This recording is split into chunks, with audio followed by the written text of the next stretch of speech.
Oil లేకుండా recipes ఇంత టేస్టీగా ఉంటాయని నాకు కూడా తెలియదండి. నేను ఈ జీరో ఆయిల్ రెసిపీ స్టార్ట్ చేసిన కాడి నుంచి నాకు కొత్త కొత్త ఐడియాస్ అయితే వస్తున్నాయండి. ఈ పాలక్ రైస్ అయితే ఎంత టేస్టీగా ఉందో రైతాతో సర్వ్ చేసుకోవాలి.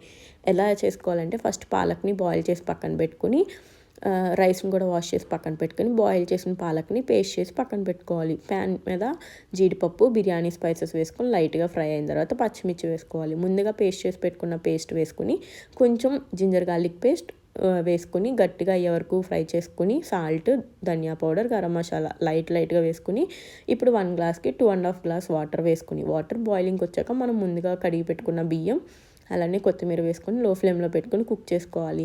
ఇలా వాటర్ అంతా ఎవాపరేట్ అయిపోయిన తర్వాత ఒకసారి మిక్స్ చేసుకొని స్టవ్ ఆఫ్ చేసుకొని 10 మినిట్స్ తర్వాత సర్వ్ చేసుకుంటే యమ్మీ జీరో ఆయిల్ పాలక్ రైస్ అయితే రెడీ అండి.